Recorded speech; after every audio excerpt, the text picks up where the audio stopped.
ایک اور میں دلیل آپ کے سامنے پیش کر دوں اس کی، اللہ کے رسول صلی اللہ علیہ وسلم کے زمانے میں پیش آنے والا ایک واقعہ یہ جو صحیح بخاری میں موجود ہے، وہ یہ ہے کہ جب تحویل قبلہ یعنی قبلہ بدلنے کے تعلق سے، قبلہ ہم نے آپ سے کہا جب مدینے میں اللہ کے رسول صلی اللہ علیہ وسلم آئے تو 16-17 مہینے تک آپ بیت المقدس کی طرف ہی چہرہ کر کے نماز پڑھتے رہے، پھر جو ہے قبلہ تبدیل کر دیا گیا، آپ کی خواہش بھی تھی کہ بیت اللہ کو قبلہ بنایا جائے، اور اللہ تبارک و تعالی نے اس خواہش کے مطابق جو ہے حکم نازل فرمایا، قبلے کو بدل دیا، بیت اللہ ہمارا قبلہ ہو گیا۔ تو بعض صحابہ تک کبھی یہ خبر نہیں پہنچی تھی، وہ دوسری مسجد میں نماز پڑھ رہے تھے تو وہ پہلے والے قبلے کی طرف ہی چہرہ کر کے نماز پڑھ رہے تھے۔ وہ کون سا قبلہ؟ بیت المقدس کی طرف چہرہ کر کے نماز پڑھ رہے تھے۔ وہاں سے ایک صحابی کا گزر ہوا جو پہلے اللہ کے رسول صلی اللہ علیہ وسلم کے ساتھ نماز پڑھ چکے تھے اور قبلہ کی تبدیلی کا حکم ان کو اس کا پتہ تھا، تو انہوں نے وہیں سے اعلان کیا ان کے سامنے کہ قبلہ بدل گیا ہے، اب بیت المقدس قبلہ نہیں رہا، اب جو ہے بیت اللہ الحرام قبلہ ہو گیا ہے۔ تو حدیث میں آتا ہے کہ سارے صحابہ امام جو ہے سمیت امام صاحب بھی اور سارے مقتدی بھی یہ اسی نماز کی حالت میں بیت المقدس سے انہوں نے بیت اللہ کی طرف اپنا چہرہ کر لیا، کیونکہ اب وہ قبلہ بدل گیا۔ تو اب جب وہ نماز میں کھڑے ہوئے تھے، نماز شروع کی تھی انہوں نے، تو انہیں یہ یقین تھا کہ ہمارا قبلہ بیت المقدس ہے۔ اب یہ یقین دوسرے یقین سے ختم ہو گیا۔ دوسرا یقین کیا آ گیا یہاں پر؟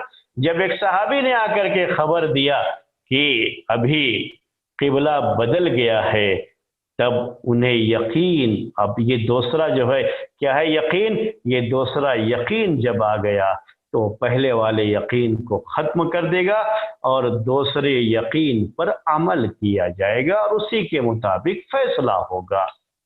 تو یہ روایت بھی اس کی دلیل بنتی ہے۔ یہ چند چیزیں ہم نے آپ کے سامنے پیش کر دی ہیں۔ اب اس کے بعد ہم کچھ مسائل آپ کے سامنے پیش کریں گے، ہو سکتا ہے کہ ہم کچھ سوال آپ کے سامنے پیش کریں اور آپ کو ان کا جواب دینا ہوگا۔ جو پہلا یقین ہے، جو چیز بھی یقین سے ثابت ہے، کوئی اس کے خلاف اگر کوئی یقین آ جائے تو پہلے والے یقین کے حکم کو ختم کر دے گا، دوسرا یقین پہلے والے یقین کو ختم کرے گا، محض شک کی بنیاد پر پہلے یقین کا حکم ختم نہیں ہوتا ہے۔ اسی لیے محدثین کے یہاں ایک قاعدہ ہے کہ جب تک یقین نہ ہو کسی بھی آیت یا کسی بھی حدیث کے منسوخ ہونے کا اور ناسخ کا صحیح پتہ نہ ہو، اور ہمارے سامنے اللہ کے رسول صلی اللہ علیہ وسلم کی صراحت یا آپ کے صحابہ کی صراحت موجود نہ ہو یا امت کا اجماع نہ ہو، تب تک جو ہے ہم کسی حکم کے منسوخ ہونے کی بات نہیں کر سکتے۔ وہ ثابت ہونا چاہیے۔ دوسرا حکم جو ہے آیا یہ یقین سے اسے ثابت ہونا چاہیے، جب تک یقین سے وہ ثابت نہیں ہوگا۔ یہاں یقین سے مراد میں پہلے کل بھی ذکر کیا تھا، جسے ہم یقین کہتے ہیں وہ بھی اور جسے ظن غالب کہتے ہیں وہ بھی، سب جو ہے اس میں داخل ہیں۔ تو یقین سے ہی وہ چیز جو ہے پہلے والا یقین ختم ہوگا، محض شک کی بنیاد پر ختم نہیں ہوگا۔ اب آپ کے سامنے جو ہے چند چیزیں ہم پیش کریں گے اور چند سوالات آپ سے کریں گے، اور آپ سے ہماری گزارش یہ ہے کہ آپ اس کا جواب دیجئے، کوشش کیجئے کہ ہر کوئی جواب دے۔ اسی قاعدے کی روشنی میں چند سوالات آپ کے سامنے پیش کر رہے ہیں۔ ایک شخص نے کسی سے قرضہ لیا، کیا لیا؟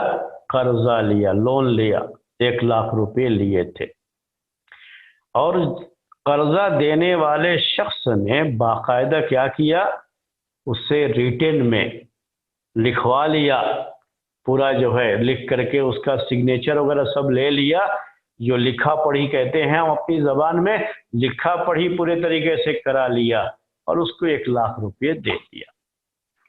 اب اس کے بعد وہ شخص کہہ رہا ہے کہ ہم نے آپ کا یہ پیسہ 1,00,000 جو ہم نے قرضہ لیا تھا وہ ہم نے واپس کر دیا۔ وہ کہہ رہا ہے کہ ہم نے واپس کر دیا، اور یہ جس نے دیا تھا قرضہ وہ کہہ رہا ہے کہ نہیں، واپس نہیں کیا، ابھی تمہارے ذمے یہ باقی ہے، تم نے واپس نہیں کیا۔ اور جو ہے اس نے لا کر کے پروف کے طور پر جو پہلے لکھا ہوا تھا، لکھا پڑھی تھی کہ 1,00,000 روپیہ قرضہ اس نے لیا ہے، وہ جو ہے پیش کر دیا۔ اب بتائیے آپ کہ کس کی بات تسلیم کی جائے گی اس مسئلے میں؟ اگر آپ کے سامنے فیصلے کے لیے آ جائے تو کس کی بات مانی جائے گی؟ شیخ جس نے قرضہ لیا وہ تو ثابت نہیں کر پا رہا ہے، لیکن جو قرضہ دیا ہے اور اس نے اس اگریمنٹ کے مطابق اسی کی بات مانی جائے گی۔ جی، کس کی بات مانیں گے؟ اس کے پاس کوئی پکا دلیل نہیں ہے تو وہ واپس دے گا۔ وہ واپس دے گا؟ نہیں، بالکل صحیح کہا۔ کسی بچے نے کہا کہ جو ہے اس کے پاس تو کچھ پروف ہی نہیں ہے واپس کرنے کا، لیکن لون لینے کا پروف موجود ہے، لون لیا ہے، یہ کیا ہے؟ یقین ہے، کیونکہ پروف ہے، پورا لکھا پڑھی ہے اس کی، اور واپس کرنے کا کوئی پروف نہیں پیش کر پا رہا ہے، تو کیا کریں گے کہ واپس نہیں کیا۔ اسی لیے ان چیزوں کو اچھی طرح سے جان لیجئے، کبھی ہمارے بھائی لوگ بہت دھوکہ کھا جاتے ہیں اس میں۔ جب آپ کسی سے کوئی چیز لیے ہیں اور باقاعدہ اس کی لکھا پڑھی ہوئی ہے، کہیں آپ نے ریٹیل میں کوئی چیز دی ہے، تو جب آپ نے قرضہ واپس کیا، واقعی معنی میں آپ نے واپس کیا، تو کیا ذمہ داری بنتی تھی کہ وہ پروف اس سے مانگیں اور اسے اب پھاڑ کر کے پھینک دیں۔ ورنہ اگر دھوکہ بھی سامنے والا دے سکتا ہے، کسی بھی کورٹ میں جائیں گے، حتیٰ کہ اسلامی کورٹ میں جائے گا، تب بھی وہاں پر بھی یہی بات ہوگی، یہی کہا جائے گا کہ قرض لینے کا تو ثبوت ہے، قرض دینے کا کوئی ثبوت نہیں۔ جب آپ باقاعدہ جو ہے ایگریمنٹ پر سائن کیے تھے اس کے سلسلے میں کہ آپ نے تو اتنا قرضہ لیا ہے، تو واپسی کے ٹائم پر بھی آپ کو سامنے والے سے سلپ لینا تھا، سگنیچر لے کر کے، کہ آپ نے واپس کر دیا ہے، تاکہ اس کے پاس جس طرح سے لون دینے کا پروف ہے، آپ کے پاس واپس کرنے کا پروف ہونا چاہیے۔ اب یہ پروف جب پیش کر دے گا تو پہلے والا جو یقین تھا وہ اب کیا ہو جائے گا؟ اس سے ختم ہو جائے گا۔ ٹھیک ہے، اس نے لون لیا تھا، واپس کر دیا ہے، واپس کرنے کا پروف ہے۔ اب جو ہے پہلے والا یقین، یعنی لون لینے کا، قرضہ لینے کا، یہ یقین دوسرے یقین سے ختم ہو جائے گا، معاملہ یہاں پر ختم ہو جائے گا۔ جی ہاں، یہ جو ہے آپ کو ایک سوال کیا ہم نے اور آپ نے اس کا جواب دیا، اس کا مطلب یہ ہے کہ بات آپ کو یہ سمجھ میں آ گئی۔ اس کے بعد ایک دوسری جو ہے ہم دوسرا سوال آپ سے کرتے ہیں اسی سلسلے سے جڑا ہوا۔ یہ ایک آدمی جو ہے نماز پڑھا ہے، میں نماز کو جو ہے چھوڑ کر کے ابھی اس کے بارے میں بات کرتا ہوں کہ کوئی شخص موزے پر مسا، ساکس جو ہے پہنا، وضو کر کے ساکس پہنا اور ساکس پر اس نے مسح کرنا شروع کیا، ساکس پر مسح کرنا شروع کیا۔ تو ساکس پر مسح کرنے کی مدت اگر کوئی آدمی اپنے شہر میں ہے، وطن میں ہے، مسافر نہیں ہے، تو 1 دن اور 1 رات ہے، اگر سفر میں ہے تو 3 دن اور 3 رات ہے۔ اب اسے یقین ہے، کیا یقین ہے؟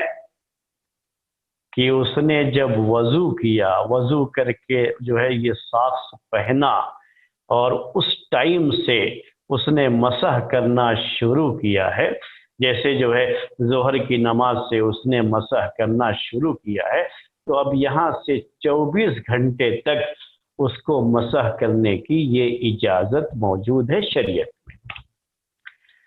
اب جو ہے اب یہ جو مسح کرنے کی سہولت ہے، جو یقین سے بات ثابت ہے اس کے تعلق سے کہ اس نے وضو کر کے ہی ساکس پہنا تھا اور مسح کرنا اس کے لیے جائز ہے، اب یہ یقینی بات ہے اس کے لیے، یہ یقین کب ختم ہوگا؟ اب جب دوسرا دن اس کے 24 گھنٹے ختم ہو جائیں گے تبھی یہ یقین ختم ہوگا، اس کے پہلے یہ یقین ختم نہیں ہوگا۔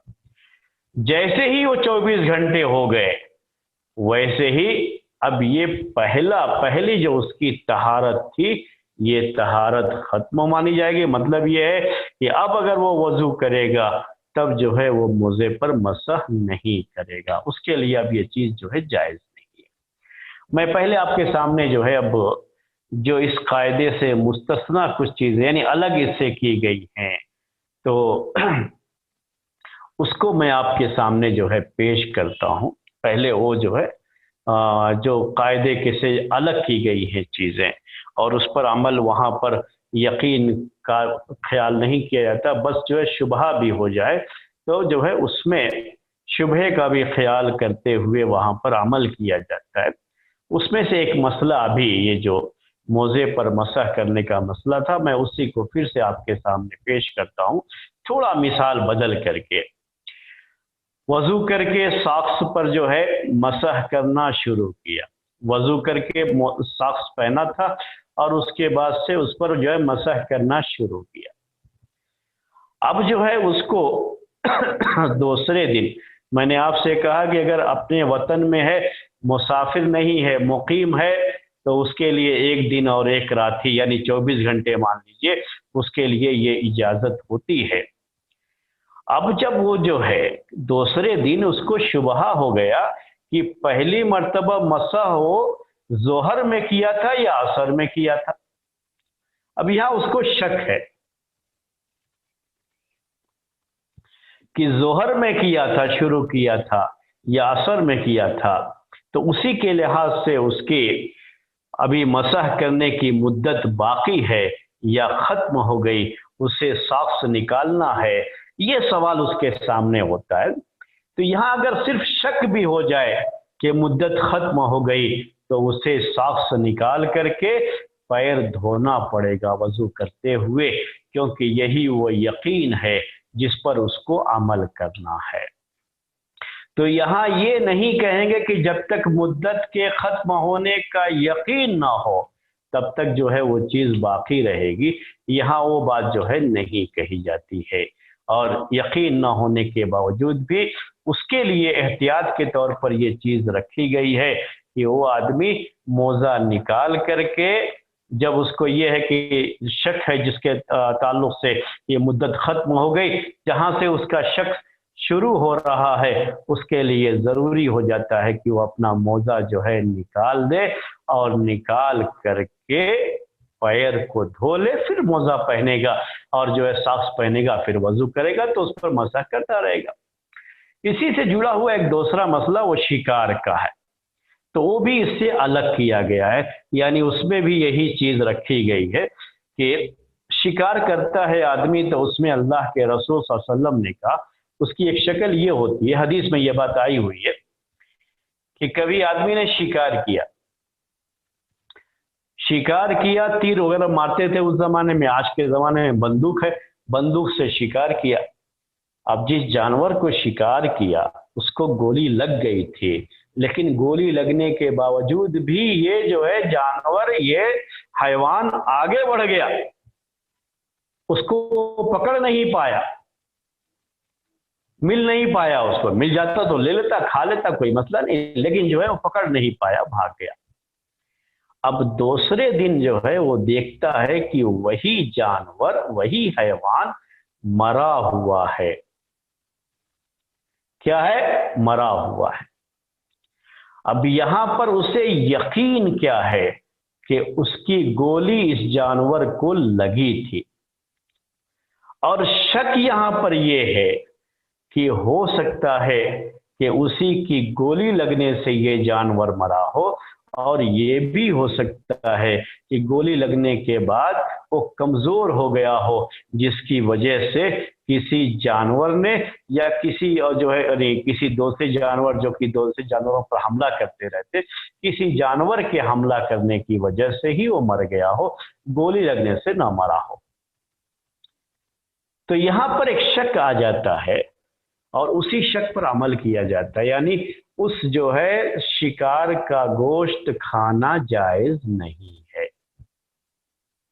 حالانکہ گولی لگنا یقین ہے، یہاں پر دوسرا جانور آ کر کے اس سے کھایا یا جو ہے اس جانور کے حملے کی وجہ سے، مارنے کی وجہ سے وہ مر گیا، کمزور ہو گیا تھا، تو جو ہے جب کمزور کو دیکھتے ہیں تو لوگ اپنی طاقت دکھانے لگتے ہیں، تو جانوروں میں بھی یہ چیزیں ہوتی ہیں، دیکھا کمزور پڑا ہوا ہے تو آ کر کے اپنی طاقت دکھایا، سینگ سے مارا، اور اس کے مارنے کی وجہ سے وہ جو ہے جانور مرا، اور گولی لگنے سے نہیں مرا۔ گولی لگنے سے اگر مر جائے گا، خون نکل گیا ہے، تو اسے کھا سکتے ہیں، اور یہ بسم اللہ کر کے اگر شکار کیا ہے تو اسے کھا سکتے ہیں، اس کو ذبح کرنے کے معنی میں مانا جاتا ہے۔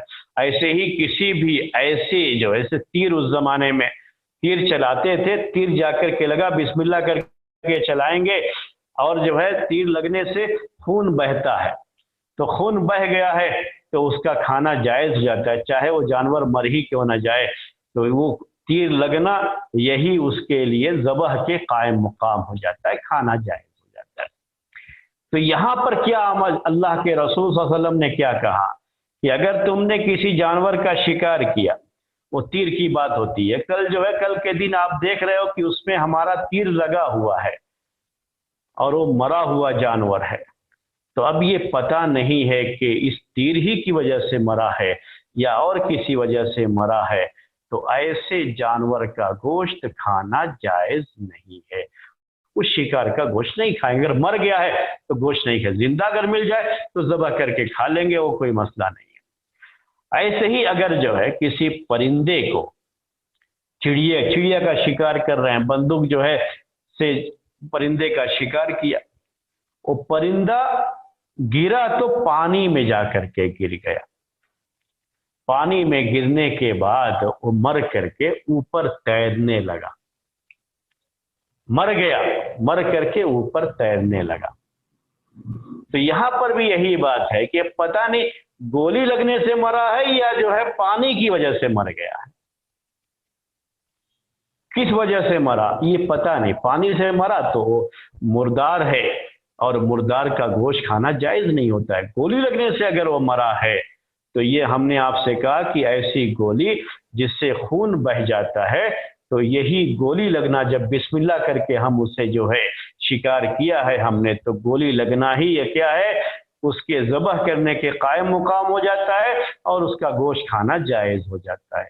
تو یہاں پر بھی تو زیادہ امکان تو اسی کا ہے نا کہ اس کے گولی لگنے سے ہی وہ مرا ہے، اور لیکن ایک شبہ ہے، اس میں ایک شک ہے کہ کہیں پانی میں ڈوبنے کی وجہ سے نہ مر گیا ہو، تو ایسی شکل میں یہ جانور کا بھی مسئلہ ہو سکتا ہے، تو ایسی شکل میں یہ بات جو ہے کہی جاتی ہے کہ یہاں پر اسی شک پر عمل کرتے ہوئے اس کا گوشت کھانا جائز نہیں ہوتا ہے۔ تو جو اصل قاعدہ تھا، اس قاعدے سے میرے بھائیوں یہ جو ہے چیزیں الگ کی گئی ہیں، اس کا حکم الگ ہے، کیونکہ حدیث میں ایسے ہی اس کا حکم بیان کیا گیا ہے۔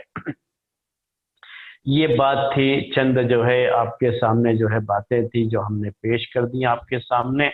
اب اگر آپ کو کوئی سوال ہو تو آپ سوال کر سکتے ہیں، جو وقت ہے اس کے لحاظ سے پہلے آپ کو جو سوال ہو آپ سوال کر لیجئے، اس کے بعد ہم بھی آپ سے سوال کریں گے، چند مسائل جو ہے آپ سے پوچھیں گے، اس قاعدے کی روشنی میں آپ جواب دیجئے گا۔ لیکن پہلے آپ سوال اگر ہو، آپ کو کوئی شبہ ہو، کوئی ڈاؤٹ ہو اس قاعدے یا اس سے پہلے والا قاعدہ کل جو پیش کیے تھے، اس کو آپ سوال پہلے کر لے سکتے ہیں۔ جی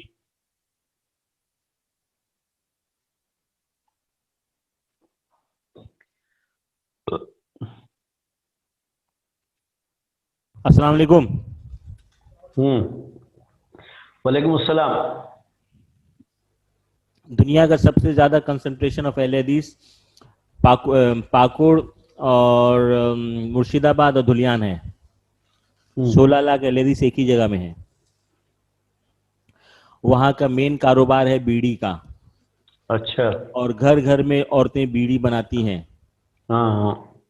اور چونکہ وہاں پہ 90% اہل حدیث ہیں تو 90% اہل حدیث میں میکسیمم لوگ بیڑی کا کام کرتے ہیں. گھر گھر میں بیڑی بنتا ہے. بڑے کارخانے بھی ہیں. بیڑی بن کے وہ مین کارخانہ میں جاتا ہے. ان کے یہاں شادی کر سکتے ہیں یا نہیں؟ جی یہ تو سوال ہوا الگ جو ہے اس قاعدے سے ہٹ کر کے. وہ سوال اصل میں اس پر یہ جو ہے جڑا، یہ سوال جو ہے نا اس پر جو ہے مبنی ہے کہ بیڑی سگریٹ یہ حرام ہے یا حرام نہیں ہے. حرام ہونے اور نہ ہونے کا یہ مسئلہ ہے. تو اس کو جو ہے عام طریقے سے اہل علم اور جو ہے ہمارے اہل حدیث علماء اسے حرام مانتے ہیں، اور بعض لوگ اسے صرف مکروہ مانتے ہیں. اور وہی وجہ ہے کہ ہمارے جو آپ کا جو علاقہ آپ نے بتایا ابھی، اور بھی دوسرے علاقے ہیں، یہاں کرناٹک میں بھی ایسے علاقے موجود ہیں اور ایسی کمپنیاں ہیں جو اہل حدیث لوگ ہی چلاتے ہیں، اور بیڑی کی کمپنیاں ہیں، اور جو ہے بیڑی کا مارکا بہت مشہور ہے یہاں کا، لیکن اس کے جو مالک ہیں وہ اہل حدیث ہی ہیں. تو یہاں پر بھی ہوتا ہے اور دوسری جگہوں پر بھی ہے. یہ چیز پہلے سے چلی آ رہی ہے. لوگ جو ہے کبھی اس پر زیادہ کلام نہیں کیے، جس کی وجہ سے ہماری پیڑھی پوری اس میں لگی رہی اور اصلاح نہیں ہو پائی. آج ضرورت ہے ہمارے نوجوان جن تک میری یہ بات پہنچ رہی ہے، میں اپنے ان نوجوانوں سے گزارش کروں گا، اور خاص طریقے سے جن علاقوں کا ہمارے بھائی نے ذکر کیا، اگر ان علاقوں کے کچھ جو ہے نوجوان یہ بات سن رہے ہیں تو ہم ان سے جو ہے یہ درخواست کریں گے کہ وہ اپنے اپنے علاقوں میں اس کے خلاف مہم چلائیں اور اپنی قوم کو اس سے بچائیں. یہ بیڑی سگریٹ صحت کے لیے کتنی نقصان دہ چیز ہے. آپ اس کو چھوڑ دیجئے کہ حرام اور جو ہے مکروہ، اس مسئلے کو چھوڑ دیجئے. اس سے پہلے جو ہے آپ اس پر جو ہے بات کیجئے ان سے کہ جو عورتیں یہ بیڑی بناتی ہیں، یاد رکھیے کہ ان عورتوں کی ہیلتھ پر، ان کی صحت پر اس کا بہت برا اثر پڑتا ہے. دوسروں سے پہلے خود اپنی صحت خراب ہوتی ہے. اسی لیے وہ دوسرا کام ڈھونڈ لیں، دوسرا کام کریں. اس کام کو چھوڑ دیں، آہستہ آہستہ اس کام کو چھوڑ دینا چاہیے. اس جو ہے ان جگہوں پر مہم چلائیں گے نا، اس کی جو ہے مومنٹ باقاعدہ اس کا جو ہے شروع کریں گے تو چیز ختم ہو جائے گی. بس شروع کرنے کی ضرورت ہوتی ہے. شروع کرنے میں آپ جو ہے جب آپ شروع کریں گے تھوڑی پریشانیوں کا سامنا کرنا پڑے گا. انبیاء کرام نے بھی جب اپنی قوم کی اصلاح کا کام شروع کیا تو انہوں نے بھی بڑی گالیاں سنی ہیں، بڑی تکلیفیں اٹھائی ہیں، لوگوں نے بہت برا بھلا کہا ہے، لیکن اس کے باوجود بھی وہ لوگ اپنے مشن پہ لگے رہے تو برائیوں کا خاتمہ بھی ہوا. آپ بھی اگر جو ہے آگے بڑھ کر کے ایسے علاقوں میں اصلاح کا کام کریں تو یہ سب سے اچھا ہے. شادی وغیرہ کا کوئی مسئلہ نہیں ہے، شادی کر سکتے ہیں، شادی کرنا جائز ہے. وہ یعنی ان مسلمان تو ہیں، اگر یہ غلطی یہ حرام بھی اگر ہے تب بھی جو ہے کیا ہے، کوئی حرام چیز اگر کسی نے کیا ہے، جیسے جو ہے اور بھی دوسرے مسائل ہوتے ہیں، تو اس کی وجہ سے وہ گنہگار تو ہوتا ہے لیکن اسلام سے تو خارج نہیں ہوتا نا. تو عورت مسلمان ہے تو اس سے نکاح بھی کر سکتے ہیں. اور یہ تو مسئلہ ایسا ہے کہ آپ یہ سمجھ سکتے ہیں کہ وہاں رہ کر کے لڑکی اگر بیڑی بناتی بھی رہی، ہم شادی کر کے اس کو لے کے آ جائیں گے تو ویسے بھی اب جو ہے مسئلہ اس کا یہ ہو گیا ہے کہ گویا کہ ہم نے اس کو ایک جو ہے پریشانی سے بچا بھی لیا. کون ہے جو اپنی خوشی سے ایسا کرنا چاہتا ہے؟ کوئی اپنی خوشی سے نہیں کرتا. مسئلہ کیا ہوتا ہے، روزی روٹی کا دوسرا ذریعہ نہ ہونے کی وجہ سے اس طرح کے کاموں میں لوگوں کو لگنا پڑتا ہے، عورتوں کو لگنا پڑتا ہے، جو ہے پیٹ کی آگ بجھانے کے لیے کرنا پڑتا ہے. اگر ہم اس طرح کے کچھ جو ہے وہاں پر اس طرح کی مہم چلائیں کہ لوگ اس کام کو چھوڑ دیں اور جو جائز کام ہے اسے اختیار کریں تو یہ بہت اچھا کام ہوگا، وہاں کرنا چاہیے۔ شادی کا کوئی مسئلہ نہیں، چونکہ آپ کا سوال شادی کا تھا، لیکن جو اب یہ سوال آ گیا تو میں نے آپ کے سامنے وہ بات بھی ذکر کر دی کہ ان علاقے کے لوگوں سے میری گزارش یہی ہے کہ وہ اپنے اپنے علاقوں میں اس کو ختم کرنے کے لیے مہم چلائیں، ختم کریں، کوشش کریں، اللہ تعالیٰ کامیاب کرے گا انشاءاللہ۔ جی جاوید بھائی سوال کیجیے۔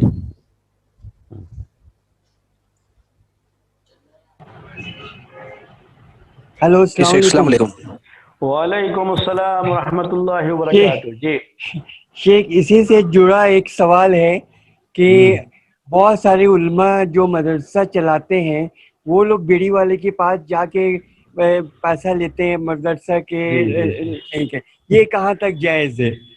بالکل آپ نے صحیح سوال کیا ہے، اور آپ کا سوال جو ہے 100% یہ سوال بنتا ہے، واقعی جو ہے سوال آپ کا چبھتا ہوا سوال، یہ مدرسے کے ذمہ داروں سے یہ سوال بنتا ہے جو آپ نے کیا ہے۔ یہاں جو ہے کرناٹک میں ایک ایسے ہی بیڑی، میں نے آپ سے کہا نا کہ وہ بیڑی کا ایک مارکہ ہے، وہ جو ہے ہمارے ایک اہل حدیث جو ہے خاندان کے پاس ہی ہے، وہ جو ہے ان کا بھائی جو ہمارے پاس پڑھتا رہا تو اس کو پتا تھا کہ یہ حرام ہے، نہیں کرنا چاہیے۔ اپنے بھائی سے جب اس نے کہا، والد صاحب کا انتقال ہو گیا، بھائی سے جب اس نے کہا کہ اس کام کو ہمیں چھوڑ دینا چاہیے، یہ کام صحیح نہیں ہے، تو اس کے بھائی نے یہی دلیل پیش کی جو ابھی آپ نے کہا نا، یہی دلیل پیش کی کہ فلاں فلاں ادارے کے بڑے بڑے ادارے، ہمارے اہل حدیثوں کے بڑے بڑے ادارے کا نام لیا کہ وہ لوگ ہر سال میرے پاس آ کر کے چندہ لے کر کے جاتے ہیں، ان کو پتا ہے کہ میری کمائی یہی ہے، اگر یہ حرام ہوتی کمائی تو چندہ لے کر کے کیوں جاتے؟ تو اس کے پاس دلیل یہی تھی۔ یہ ہماری بہت بڑی غلطی ہے، اور یہ ہماری قوم کا بہت بڑا المیہ ہے۔ ہمارے بھائی جنہوں نے سوال کیا، آپ کا سوال بالکل جو ہے 16 آنے صحیح، 100% صحیح ہے، یہ کہ اس چیز کو جو بڑھاوا ملا اس کی ایک وجہ یہی ہے۔ وجہ کیا ہے؟ کہ ہمارے مدارس، دینی مدارس جو دین کے قلعے مانے جاتے تھے، وہاں کے لوگ خود صرف پیسہ جمع کرنے کی، چندہ کرنے کی ہوس نے ان کو ایسا بنا دیا کہ بعض لوگوں نے تو ان پر تبصرہ کرتے ہوئے یہ بھی کہا کہ اگر یہ جو بڑے بڑے فلمی ایکٹر ہیں کل اگر وہ بھی چندہ دینا شروع کریں گے تو ان کے یہاں بھی یہ لوگ لائن لگا کر کے جا کر کے وہاں سے بھی پیسہ لے کر کے آئیں گے۔ کبھی بھی یہ چندہ کرنے والے جائز اور حرام کمائی اور جائز کمائی اس کے بارے میں فرق کرتے ہی نہیں ہیں، جہاں سے مل رہا ہے لے کر کے آنا۔ یہی وجہ ہے کہ آج مدرسوں میں نہ وہ برکت ہے، اور نہ ہی مدرسوں کے جو طلبہ اور فارغین ہیں ان کے اندر وہ تقوی ہے، نہ للہیت ہے، نہ اللہ تعالیٰ کی خشیت ہے۔ بس ایک بھیڑ ہے جو ان مدرسوں سے پڑھ کر کے نکلتی ہے، لیکن سماج میں ان کا کوئی اثر نہیں۔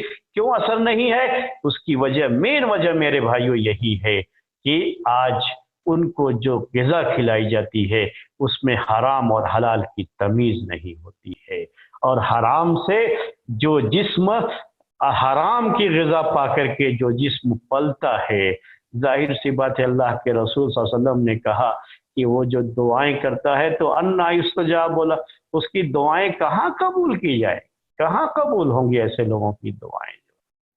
تو بھائی صاحب آپ کے بات بالکل صحیح ہے، ان کو وہاں سے چندہ نہیں لینا چاہیے اور باقاعدہ منع کرنا چاہیے، تاکہ ان کو کہنا چاہیے کہ آپ کی چونکہ کمائی صحیح نہیں ہے اس لیے ہم آپ سے چندہ نہیں لے رہے ہیں۔ جی ہاں، اور کوئی سوال؟ جزاک اللہ۔ حیاک اللہ۔ السلام علیکم۔ وعلیکم السلام۔ شیخ میرا ایک سوال ہے، نماز پڑھ رہے ہیں اور پہلی رکعت پڑھ کے دوسری رکعت میں کھڑے ہوتے ہیں اور یہ شک ہوتا ہے کہ شاید میں نے ایک سجدہ کیا ہے دو کے بجائے، جی ہاں، یا کبھی کبھی یقین ہو جاتا ہے کہ ایک ہی سجدہ میں نے کیا، تو دوسری رکعت میں کھڑے ہو گئے تب ذہن میں آ رہا ہے، تو اس حال میں کیا کرنا چاہیے؟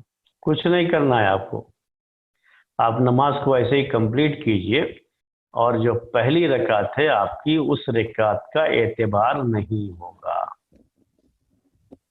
پہلی رکعت کا اعتبار نہیں ہوگا. جی اس رکعت کا ہی آپ اعتبار نہیں کریں گے. اگر آپ کو یقین ہے، یقین یاد رکھیے گا، یقین کا لفظ ہے، صرف شبہ ہے تو آپ سجدہ سہو کر لیجئے، کوئی مسئلہ نہیں.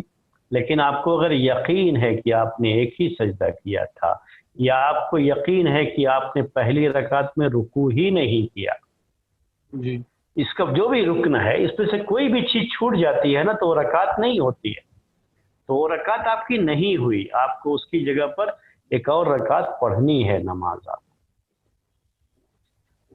جی تو یقین جاوید اگر صدیقی ہے تو صاحب، آپ کو کرنا پڑے گا. السلام علیکم. جاوید صدیقی صاحب آپ ہاتھ اٹھائے تھے. جی شیخ السلام علیکم. وعلیکم السلام. شیخ ایک سوال یہ ہے کہ شک اور شبہات میں فرق کیسے کرے؟ جیسے کہ اگر مجھے جی ظہر ہاں، کے شک اور شبہ کا مسئلہ آپ کے سامنے جو ہم نے پیش کیا